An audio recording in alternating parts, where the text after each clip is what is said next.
വയനാട് കേണിച്ചിറയിൽ വളർത്തുമൃഗങ്ങളെ കൊന്ന കടുവയെ മയക്കുവെടി വെച്ച് പിടികൂടാൻ ഉത്തരവ്. ചീഫ് വൈൽഡ് ലൈഫ് വാർഡനാണ് ഉത്തരവിറക്കിയത്. RRT സംഘം പ്രദേശത്ത് തിരച്ചിൽ നടത്തി.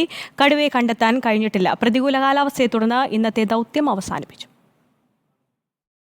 അക്രമകാരിയായ തോൽപ്പെട്ടി 17 എന്ന കടുവയെ പിടികൂടാനാണ് ചീഫ് വൈൽഡ് ലൈഫ് വാർഡന്റെ ഉത്തരവ്. കടുവയെ പ്രദേശത്ത് നിന്ന് മാറ്റണം. ആരോഗ്യസ്ഥിതി തൃപ്തികരമെങ്കിൽ പരിശോധിച്ച് ഉൾവനത്തിൽ തുറന്നുവിടാനും ഉത്തരവിൽ പറയുന്നുണ്ട്. കടുവയെ കണ്ടെത്താൻ മേഖലയിൽ RRT സംഘം പരിശോധന നടത്തി. വെറ്ററിനറി ഡോക്ടറുടെ നേതൃത്വത്തിലുള്ള ഡാർട്ടിംഗ് സംഘവും കടുവ പശുക്കളെ പിടികൂടിയ സ്ഥലത്ത് ക്യാമ്പ് ചെയ്യുന്നുണ്ട്. കഴിഞ്ഞ ഒറ്റ രാത്രി കൊണ്ട് കേണിച്ചിറയിൽ 3 പശുക്കളെയാണ് കടുവ കൊന്നത്. പള്ളിത്താഴെ മാളിയേക്കൽ ബെന്നിയുടെ 2 പശുക്കളെയും കിഴക്കേൽ സാബുവിന്റെ 1 പശുവിനെയുമാണ് കടുവ കൊന്നത്. ജനവാസ മേഖലയിൽ ഇറങ്ങിയ കടുവയെ പിടികൂടണമെന്നാവശ്യപ്പെട്ട് നാട്ടുകാർ ബീനാച്ചി പനമരം റോഡ് ഉപരോധിച്ചു. പശുക്കളുടെ ജഡവുമായി എത്തിയാണ് പ്രതിഷേധിച്ചത്.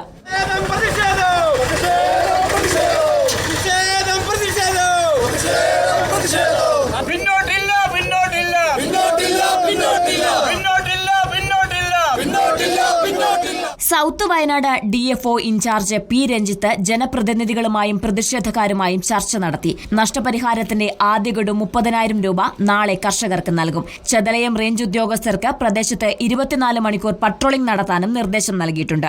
3 ടീമായി തിരിഞ്ഞതിനെ കോമ്പ് ചെയ്ത് പൊട്ടിയാനുള്ള ശ്രമങ്ങൾ നടത്തിയിരുന്നു. രാത്രി ഈ ഭാഗങ്ങളുള്ള പെട്രോളിംഗ് ശക്തമാക്കാനുള്ള നടപടി സ്വീകരിച്ചിട്ടുണ്ട്. നാളെ തൊട്ട് തന്നെ വീണ്ടും ഇതേ പ്രക്രിയ രാവിലെ തൊട്ട് തന്നെ ആരംഭിക്കും. കൂടുതൽ ടീമുകൾ രാവിലെ എത്തിച്ചു. ഉത്തരമേഖല CCFനാണ് ദൌത്യത്തിന്റെ ഏകോപന ചുമതല. പ്രദേശത്ത് 3 ദിവസത്തിനിടെ 4 പശുക്കളെയാണ് കടുവ ആക്രമിച്ചു കൊന്നത്. റിപ്പോർട്ടർ, വയനാട്.